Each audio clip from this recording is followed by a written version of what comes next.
Hello, and thanks for joining me today for another episode of Porch Talk here at Cedar Creek Homestead. This is Howie, and I hope you're having a wonderful and blessed day today.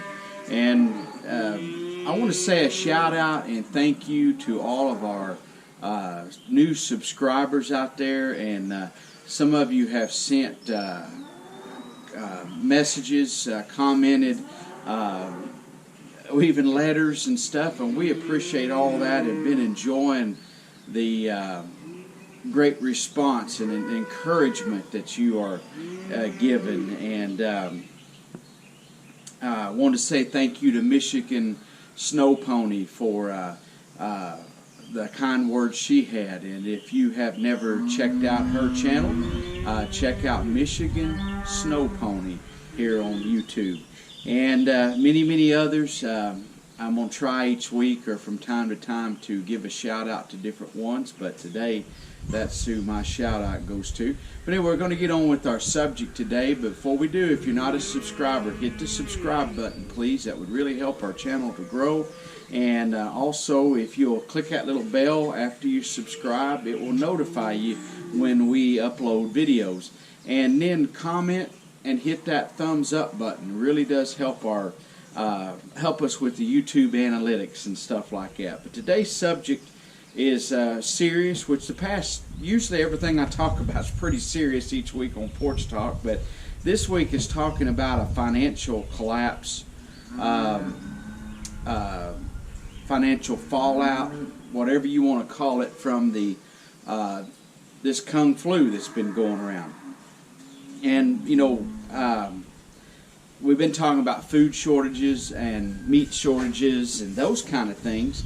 And I haven't really talked much, I don't believe, about the financial aspects of this. And while I don't claim to be a banker or a financial guru by any means, I do follow the financial markets and things that's going on, and I have a little bit of understanding of it, and I'll explain that in today's video.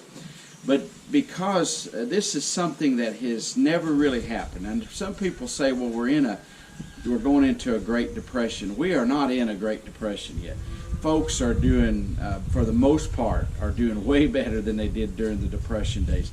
But could we end up into a situation like the Great Depression, and where people absolutely had no money and that, or no food, things like that, no jobs? You know, you've heard of the Great Depression era, where here in Oklahoma, along in that same time period, we had the Great Dust Bowls. And what happened out in western Oklahoma, they plowed up all that land, and out around Altus and Mangum and over in those areas, kind of more west of Oklahoma City. And what happened was the soil blew away, and they'd get these great dust storms and stuff would brew up, and also along with that, because they couldn't grow crops anymore, was having such a struggle, some couldn't even afford to pay the property taxes on their land. So, but even on this part of Oklahoma, we're in the eastern part, there were a lot of people in this area that moved to California and other places to make a living, to survive. And a lot of people migrated from during that time from the eastern part of the United States to this area because land was so cheap because of the mass migration. And some people that had a little means, like my great-grandfather, purchased some land here and came here during that time when everyone was moved out, and he was able to buy some land that was very cheap. And there's a man that lived not far from here that came here from Oregon, and he's passed away now, but he was a pretty big landowner, I guess you'd call him. Back in the day when I was a little boy, he owned thousands of acres around here. And recently I was visiting with some of his children, and I was like, how did your grandpa end up so well off, owning all this land? And he never acted like he had a dollar to his name. He was just a very simple country boy. But I was like, a very nice person, I always thought. But I said, how did he end up owning so much property around these parts? And they said, well, he come from Oregon during the Depression days, and he had worked hard and saved his money and did all that he could and done logging up there. I mean, that's a tough job. And back then, I don't think loggers made very much money, but said he sold what he had up there. He come down here to Oklahoma because people were leaving these parts and heading to California, and he bought a bunch of this land very, very cheap. And a lot of this land around here, when my dad graduated high school, the people tried to get him to buy land around here, and it was very, very cheap. And my dad was like, no, he wasn't interested, and now he wishes he had bought some of it up because he had the money and the means to buy it, but he spent it on other things, and sadly that's what we do. So during these economic times, though, I don't think we're back into the Depression era yet, but we could be. In fact, what we're seeing is people leaving states like New York and California and moving here to Oklahoma, and I hear it's happening all over the United States. A bunch are moving to Texas and places like that, so there is kind of a reverse migration now going on. But anyway, getting to the economic fallout, if you've ever been in deep debt or had problems, and I think most everybody has at one time in their life, unless you were just born into great wisdom or great wealth, or you had somebody backing you up. You know, I know some people my age that their parents were pretty well off, so they ventured into business, and when they had problems, their parents just bailed them out. And that's fun and nice. I know of a guy who his dad bought him a big auto repair center, and I mean a big nice place. It went out of business, and the daddy bought it for him, and the boy hired 4 or 5 people right off the bat to go in there to work, and business kind of slowed down. His dad said, well, you're going to have to do the work. And the boy said, well, I can't afford to pay all these people, blah, blah, and I don't really want to do all the work. So he went into another business, and his dad helped him do a whole entirely different business, and that business is still sitting there. They still own it and paying the payments on it, or whatever they did. I don't know if the daddy's paying the payments or what the situation is. None of my business, but I'm just saying some people are blessed with somebody to back them up financially. But if you're like I've always been and not had that kind of luxury, when we got married, we had people give us furniture and things, but we really didn't have people, anyone give us anything much. You know, when we got married, of course, they go around and take up money, you know, with your, for you, I forget what they call that, but at your dinner we had afterwards, the party kind of deal where they have cake and stuff after the wedding. Why, they took a shoe around, locked me in a closet, and had Josie take a shoe around and take up money. Now, we had people give that way, and I've had people be good to me, but I'm just saying, we started out, we were pretty much on our own. I never had anyone pay one of my house payments for me, never had anybody pay a car payment for me. I've never asked my parents for money. I never asked them for $1, and we had to make it on our own. And we found ourselves, for a while, my first job before me and Josie got married, after I would pay my rent, and I had a little old pickup I drove, and this has been over 30 years ago, but I had $25 a week left over to eat on and survive through the week. And let me tell you, you can do it, but you have to get tough. And I think being tough like that, going through tough times, helps make you tougher. And so and it makes you learn how to be resilient, to come back from bad situations. But if you've never been in hard times or bad times, then they hit, people just panic and have no idea what to do. So, but I did go through some rough economic times. Then me and Josie got married, and in the process, right before we got married, maybe a year before, I had moved to another job, and I went to making 30-some thousand a year. And this has been, like I say, 28, 29 years ago, so it's been quite some time. Josie will correct me on my figures, but it's been a little time in that. But I went to making over 30,000 a year back then, and when I didn't manage my money right. I went ape wild on buying whatever I wanted to buy. We got credit cards. Josie the same way. When we got married, we both went in. We both got credit cards. We just did everything, whatever we wanted pretty much, instead of waiting and saving for things and managing our finances. We rented a place. It took us years before we ever finally bought a place. At one time, I had started a couple different businesses, and at one time I owed over $1 million. And for a country boy coming from Oklahoma, a little small town that didn't even have a stoplight, and going to owing $1 million. And there's an old saying is, how do you eat an elephant? And you eat it one bite at a time. So it takes a while. And when you get in deep debt, like I have been before, deep debt, now I am very scared at all of going into debt for anything. But once you've been in that and you realize how long it takes you to get out, it is very concerning. And when you see what's happening now with our government giving out money, bukus of money that they don't have, it's very concerning.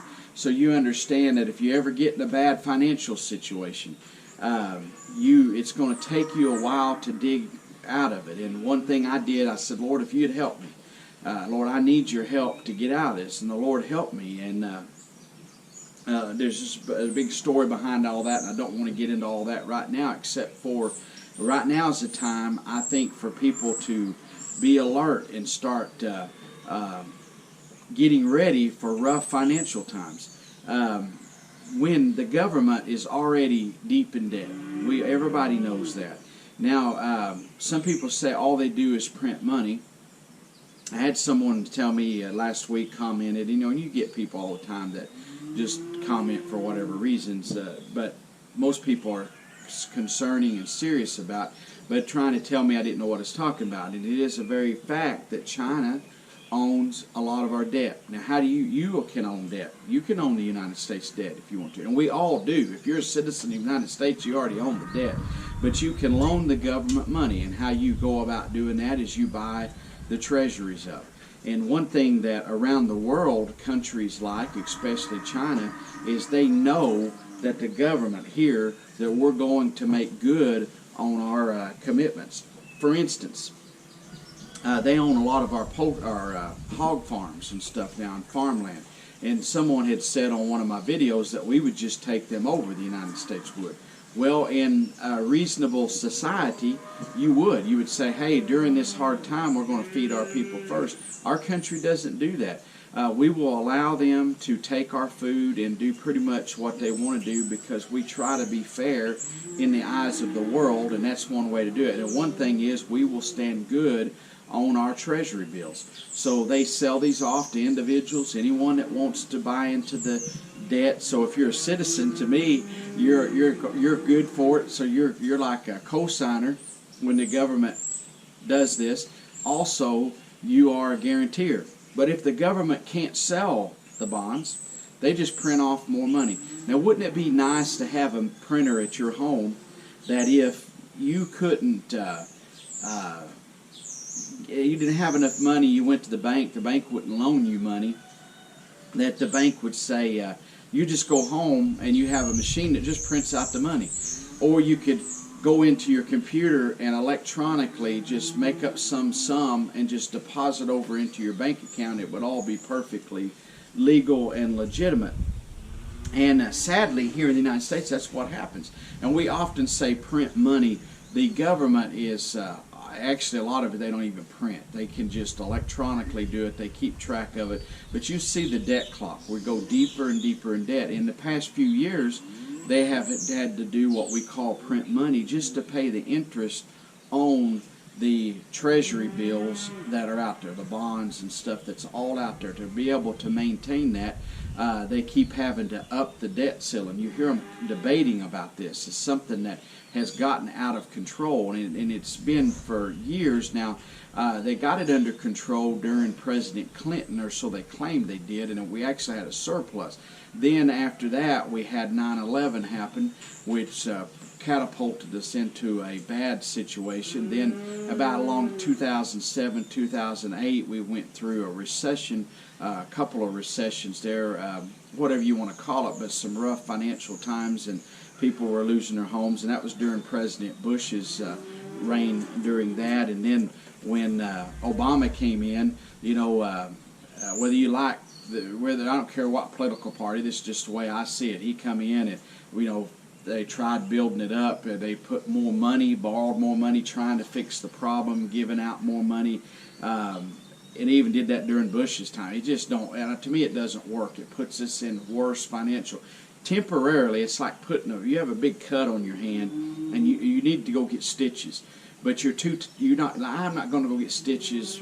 It takes up too much time, it's too much trouble, too much risk. Right now I'm just going to put a Band-Aid over it. But then it gets so infected, it splits open, pus starts coming out, you're in a bad shape. Then you go to the doctor, and the doctor says, you should have come to me 6 weeks ago when you first got this cut, and you knew you needed stitches. You should have come then. Now I'm going to have to amputate your hand. That's kind of what happens with this situation. In our financial situation, we continue to rob Peter to pay Paul. That's an old saying that used to be used a lot. And so right now, temporarily, I was glad to get a stimulus check. I'm glad for the assistance that came our way. Everybody can probably use it that got that assistance. A lot of folks were anxious waiting for it. The problem is later, that Band-Aid is only going to last so long, and then it's going to need more and more to fix it. So we're still paying on the past stimuluses, not to mention what they are doing right now. And then there's so much corruption.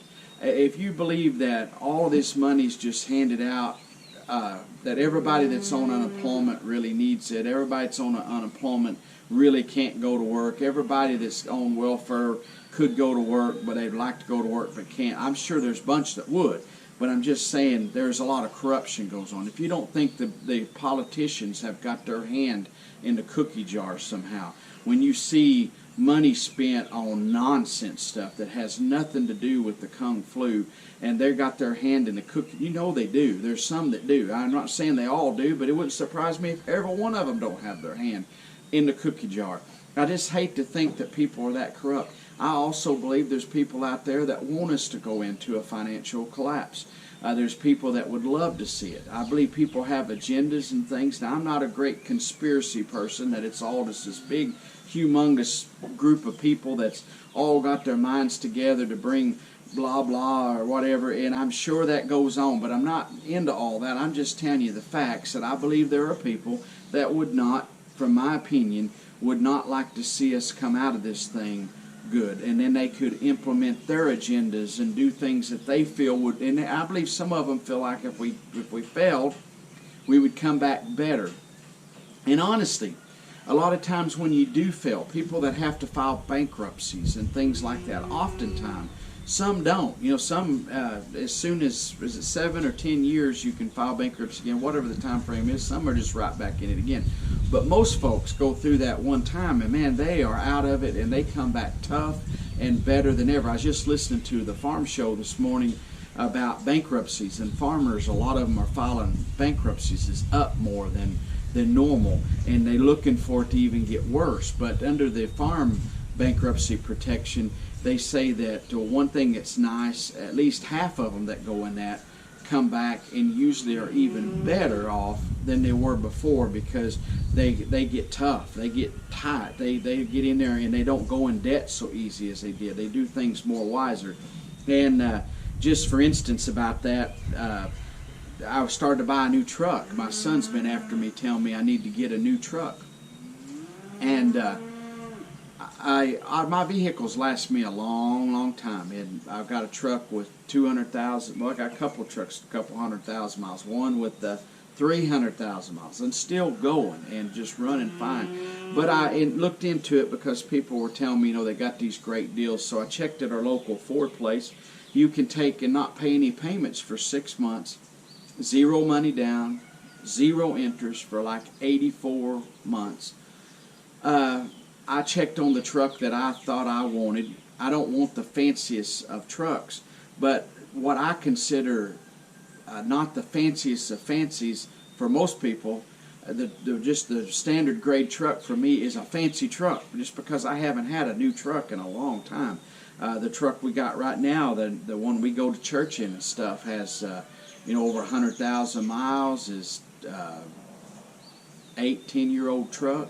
Still runs great, looks good, the body's good on it. For us, we're not like a lot of people got to have the fanciest everything. But I thought, hey, this might be the time to go get a new truck and start. Well, they'll let you pay for 84 months and no money down or anything, and the payment was like over $500 a month.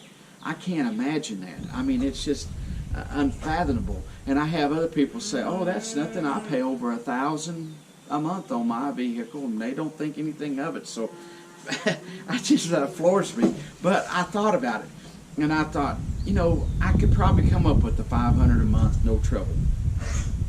But because of knowing what I know about finances and understanding that right now things are pretty good, holding together. But I believe probably a year from now, 2 years, we're going to have great fallout from this. And I think we're already having great fallout financially. We just aren't seeing it right yet. It's going to take a while because our government's like a giant train.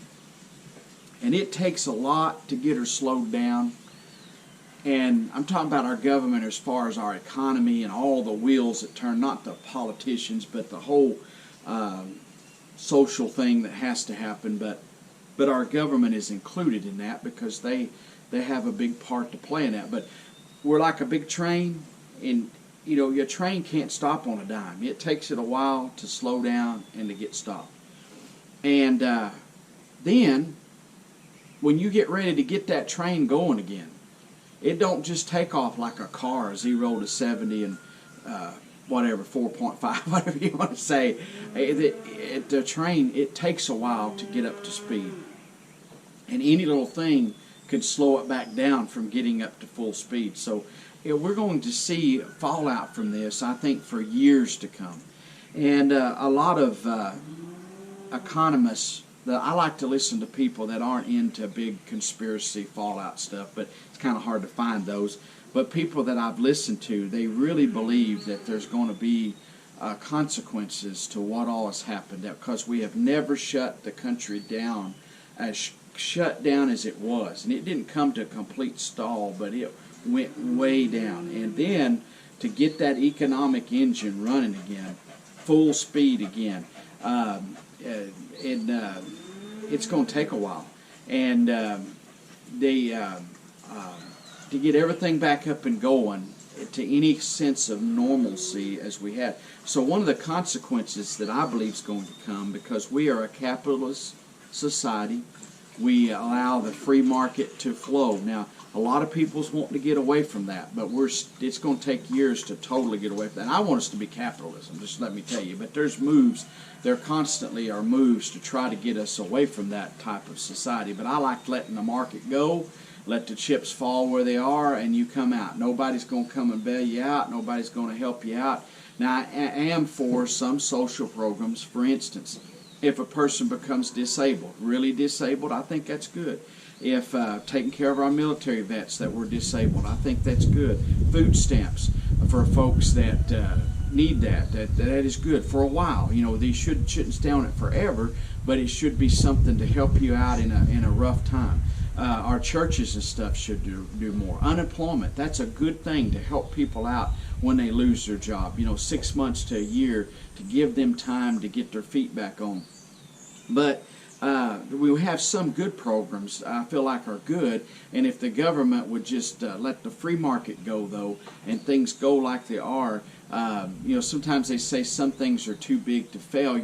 Having a little business like we do, the government ever comes around, because we're not too big to fail. They're like, if they fail, it's just another little business. But sometimes we bail out these big companies that would really be better, I think, if they collapsed, then started back up from there. They'd be tougher, more resilient, and do better.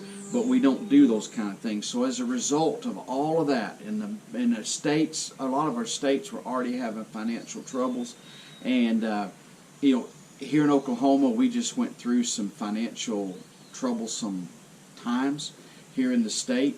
And they had to do some things to fix their budget. Now, it's probably a good thing that they did, because now we've seen this Kung Flu come on, and it has really changed, and the oil markets collapsed. Now, Oklahoma was so dependent upon the oil, the revenue they were getting from that they had gotten to where they just spend with very little thought about tomorrow. And, to me, you should put some money back in the good times. Put some back. Invest in the put it in a bank, invest it in stocks, whatever. Do something that would be good as an investment, and don't spend every dime you got just because you got it. But anyway, I think because they went through rough times a while back, it kind of helped prepare our state for what is happening right now. But I'm sure we'll be in the bandwagon with all the others that needs a bailout for the states as well, and they're talking about doing that. They're talking about for a while giving everybody $2,000 a month has been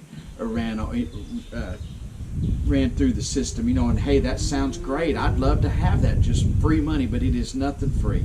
The government has nothing to give, and nothing is ever free. We're going to end up paying for it. But a lot of folks believe that hyperinflation is coming. And so right now, our big thing is you need to be able to pay your necessities. That's why I didn't buy a truck. I went through, looked at everything, went through on the internet, because they'll say they'll bring it to your home, have it disinfected, everything, bring it to your place, give you the keys, you sign a document, and you got the vehicle. They'll even pay your tag to get it. So they were begging. I was like, I'm just concerned right now. And my biggest and most important thing, and we don't own our home, thank the Lord for that, but if we did, I'd be concerned about that. But there's a lot of folks still own their home. They own a lot of things, and are going to jump out and go buy a new vehicle because they have a little extra money right now, and they're like, I can afford that payment. I'll be classy, I'll be up, and people think I'm really doing good because I'll go get this new vehicle. And they don't understand that we're going to go through some rough times, and a lot of the economists are saying that they believe we're going to go through hyperinflation. I know the past several years they have told us that stuff has not went up much. But every once in a while, before this pandemic happened, Josie would have me go to the store and get something, and as I hardly ever went to the grocery store. And I used to did before me and her got married. And when we first got married, a lot of times I would stop by the store and buy stuff that she'd want me to on my way home from work. But now, the past 10 or 12 years, I haven't went to the store much, and I go to the store and see how much some stuff is, and I'm like, boy, that has went up. And then they try to trick you. Instead of giving you a pound, they'll short it down to 12 ounces or 14 ounces, something. And I think they put more air in the packages today. And it's just stuff like chips and stuff are just outrageous. And I was like, what has happened here in our society? So inflation, I think our government, sometimes I feel like fibbed to us a little bit, and inflation has already been hitting us. And so people on fixed incomes and retirements and stuff, they say they're having a rough time. It's because stuff has went up. People that some live totally on Social Security, and they'll say, we're not going to give you a cost of living this year increase on your Social Security because nothing's went up. And I was like, where do they buy their groceries? It's just like some have commented on here saying they don't have any food shortages where they live at. None at all. And I'm like, wow, where do you live at? And then someone from that very same state will comment and tell about how bad it is that they went to the store. So it's like, some people just don't go to the store and don't realize what is transpiring. But the financial aspect, the Bible says that in the last days, that there'll come a time that it'll take a day's wage just to buy a loaf of bread. And the Bible talks about that there'd be famines and pestilences and stuff. So, and I think in the famine will be, one problem will be people just won't be able to buy it. I think it won't be that it won't be available. It'll just be so expensive to get. As we've seen the farming community go more into big global conglomerates that control the seeds and control every aspect of it. And as we've seen it, because there's big money in that, there's money in food, and if you can control it, we went to just a few beef packing facilities in the United States, where there used to be all kinds of different brands and different companies, and now they've made it so hard to get into that market. I know of a company not far from here that got into it, and there was some stuff happened to them that was basically shut them down. They were really growing. They had trucks. They were selling meat all over Oklahoma, started going into other states, got a USDA inspector there so they could sell to other states. They were just going along, and all of a sudden everything come to a standing halt because of the government rules and regulations. And it was some minor thing, but they got a hold of their congressmen and senators, and they were able to work it out, and they got opened back up. So they were able to fix the problem. But what I'm trying to say, it's just hard for a small company. I mean, they had 100, 200 people working.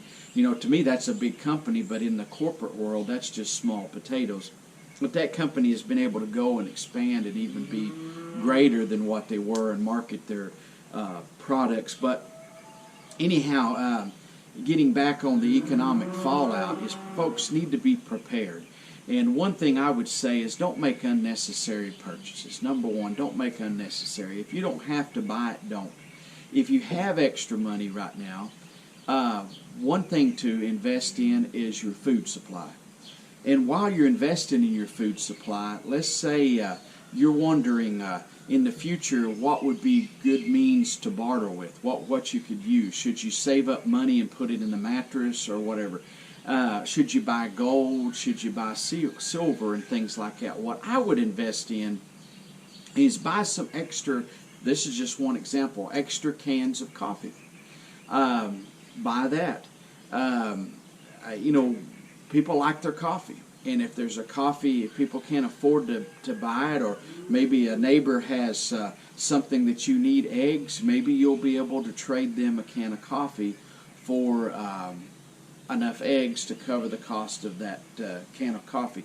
That's just one example. There's all kinds of bartering items. There's things you can raise, things you can make and do, but develop your skills and put things back that would come in handy. Some people use alcohol. Some are, they don't actually use it for their own consumption, but they have stored some back so that they'd be prepared. Toilet paper. During this last little around here, there were people, we didn't have to worry about toilet paper because we keep an ample supply stored back. We actually keep enough. We live way out here in the country. And we do have a grocery store not very far from here, but we've had times when the electric went off and the store shuts down because they can't wait on you if they don't have electric. So, and there have been times where they've been without electric for several days.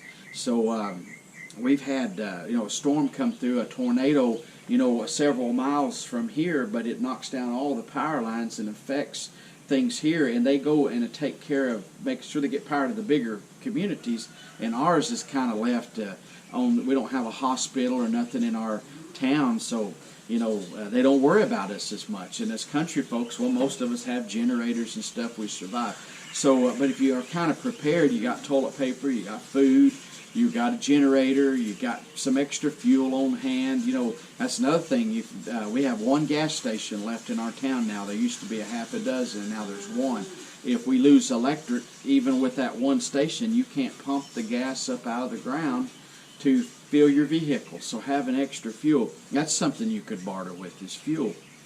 But having some means, I don't really think owning gold and silver during a meltdown situation is really going to help you that much. Because people like me, like you give me silver for a chicken, you want to buy a chicken and you got a silver coin, and you can give it to me, but what good is that going to do? I guess when we recover and the economy all came back and everything was great, I could cash in that silver coin. But I really think preparing yourself, but mostly taking care of your financial needs. If you have extra money, pay down your debt. Do what you can. If you own your home, most banks will let you go ahead and pay next month's payment. I've done that before with a vehicle I bought and just paid ahead and paid it off early. And I go ahead and pay the next month's payment and just keep doing that. That way, if you run into hard times, you've got a spell that you don't have to pay any payment. But if you just go in on the back end and pay, you can do that, just pay on your principal, but it's better to pay what little interest you owe, and you keep that down too as you're doing that, where, if you've ever noticed your first few payments you pay on a vehicle is usually all interest.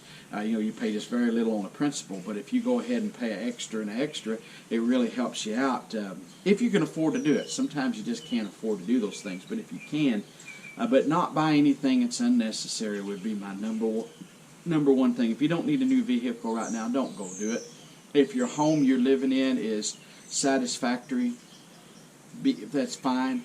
If you're going to go in and buy and credit cards, if you can, stay away from credit cards. One thing about credit cards, they're unsecured debt. But I'll tell you, the credit card companies have such a pull on our society that if things ever really, really got bad, they're too big to fail now. And the government's going to bail them out, or the government's going to make tougher rules on bankruptcy. I know back when Bush was president, they made tougher rules on bankruptcies because the banks rule. Money talks. The love of money is the root of all evil. And so they get people hooked into credit card debt, and they charge them 30% interest and rip you off. But nonetheless, as the government, to finish about the financial collapse, as the government prints more money, or just electronically creates it out of the thin air, the Chinese have wanted us to stop this, and they've wanted one world currency. I heard President Obama, our former president, when he gave a speech one time, and he said he would be for a global currency. I think he really thinks it would be good for us. This is what happens why China won't say one world currency, is because when we get in financial situations, our government has such a good credit rating, such a good standing in the world, better than any other nation in the world. I think we have the best standing, and have for many, many years. We can just print more money. Nobody questions it too much. Some want to manipulate their currency, and that's really what we do when we print it. Our dollar, even though we keep printing more money, we keep going in deficit and loaning, borrowing more and more money, our dollar keeps staying strong compared to the rest of the world. And people that are into world trade, they keep saying we've got to have world trade. We've got to have world trade. I disagree. I don't believe we have to have world trade. I think we need to take care of right here. We need to make it here. We need to buy it here. We need to take care of us first here in our country, every country. If you're in the UK, you ought to be taking care of your country first. If you're in Japan, you ought to take care of your country. I'm trying to think, some of you that's responded from different places. Africa, if you're in Africa, Argentina, take care of your people first. Different ones say, and then those that are around you that are friendly to you. And for instance, here in the United States, the two most friendly allies we have to us, some will argue about it, but that's Canada to the north and Mexico to the south. We ought to be working close with them. We ought to be trading with them, if we need to trade. Now, if we don't need beef, don't buy beef from Mexico if we don't need it. But if we need it, bring it up here. If Mexico needs stuff from us, send it down there. There ought to be a two-way street back and forth, same with Canada. But we need to take care of our own hemisphere. Then we can go down to Brazil and Argentina, all that area, and begin to work in that area. But first is at home, and I believe working right here. But nonetheless, as they print more money and they make more money, they water down what we have. And if you've ever had a good old glass of sweet tea, I don't drink sweet tea anymore. Haven't in a long time, but I used to love to have a glass of sweet tea. Now I love the unsweet just as bad, but this problem I'm going to detect to you, you'll understand what I'm saying.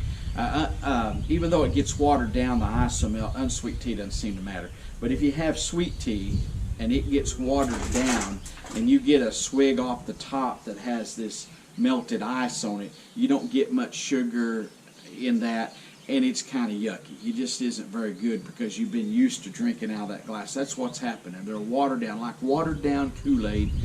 Used to when I was a kid, they would feed you, like during vacation Bible school, they'd give you cookies and Kool-Aid as a snack, and you'd go through the line. Well, towards the end of vacation Bible school, they would run low on Kool-Aid, is what I always thought it was, and they would water it down more. You would get more, it'd just be like colored water by the end of it. But the first few days, woo-wee, you get the sweet old nice Kool-Aid, but by the end of it, you get more just colored water and with a little sugar in it. And so that's what's happening now. We're getting into the sugared, watered down stuff now, the watered down Kool-Aid, and that's what's going to happen to your money. So it's going to take a whole lot more of your money to buy. Now, I know there's economists that say, well, if you go in and buy something right now, like a home or a car, inflation's going to go up, so your home is going to be worth so much more in the future. That's all good, and I understand the economics. I get that. But if you can't afford to pay for it, what good's it going to do? If you can't afford to eat and buy food and stuff. So, and this isn't, I'm not meaning to fearmonger. I'm just telling people things that you may be so involved in your children, grandchildren, in your life and what's going on. You're just at running the rat race of society, and you've not slowed down enough to think about that there are consequences to what's happening right now, financially speaking. You need to be careful, and there are a lot of financial gurus out there that will recommend stuff. Dave Ramsey is a good one. Check him out.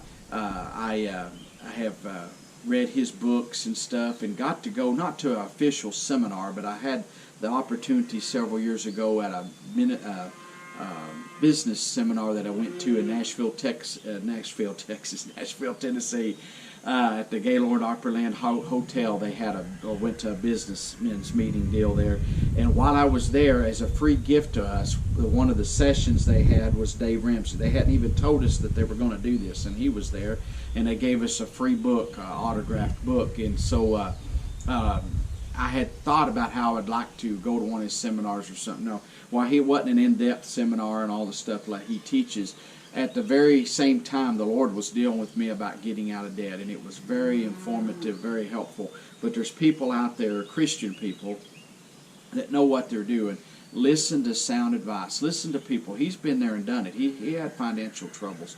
A lot of people has had financial situations, and they understand it's not something you just get out of overnight. It takes a while. And our country, I don't think, will ever, in our lifetimes, ever be able to recover what we have. And you say that's negative, that's bad, it's sorry of you to say that. I just don't see it, folks. And so preparing now financially. And let's just say this, you tighten your purse strings. You get to be a tightwad. You become a frugal gourmet, and you start really working this. And let's just say that a year from now, old Howie here is wrong, and the economy is back. You know, I've heard the president say he thinks it's coming back. I've heard his son-in-law say that, and I hope it is. I hope they are right. I mean, it would be great. If it does, all the preparations and concerns that we have, you might say would be for naught, but it won't. We'll be in such great financial footing.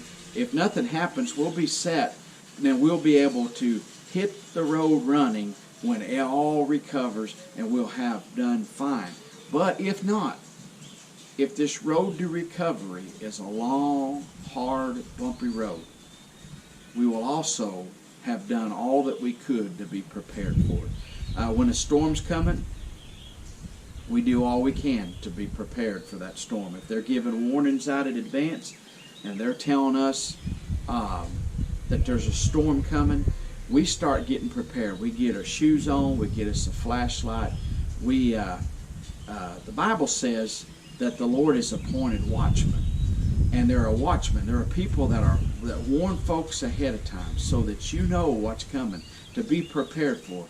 And some give heed to it, some are concerned not to run out and just panic and be scared to death. I'm not saying that tomorrow it's going to take a day's wage to buy bread, a loaf of bread, but I'm just telling you serious times are coming, I feel like, and I see the handwriting on the wall. Anyway, I've talked to you long enough today. I appreciate you spending your time with me. And if you have a comment below. Mostly, if you let me know what you have done different as far as financially speaking. What are you doing different because of the Kung Flu, this crisis we've been through? Some say, well, it ain't real. There's not no sickness. There's this. The government's scaring us. All this. Whether they are or not, it's hurting our economy. It's shut our country down. Whether it's true or not, the fact is, it's going to hurt us. Well, if it don't get us financially, or if it don't get us physically, it's going to get us financially, and it's going to affect a lot of people mentally as well, because worrying about finances. So why not prepare now and do all you can to do what you can? And if this all comes to naught, hey, you can just say, that boy don't know what he's talking about. And you'll be on, hit the road running and be doing just fine. Hey, I appreciate you watching once again. If you're not a subscriber, hit that subscribe button, hit the like button, and let me know something that you've changed financially speaking during this time. I know some of you are going through rough times. You've lost your jobs and stuff, so that's affected you financially. What are you doing to manage this, or are you able to manage? If you want to share that as well. If you aren't able to manage during this time, share with us if you want to. I understand that you might not want to share personal experiences. It's hard for me. I don't like to tell people that I ever went through a bad financial time either, so I understand that. And those are personal times, and you might not want the whole world to know, but maybe you wouldn't mind sharing what you've done to change, what you're going to do in the future to better yourself for financial collapse, financial hardships. Anyway, I appreciate you watching today. God bless you. We'll see you next Tuesday at 7 o'clock here for more Porch Talk. And we're gone.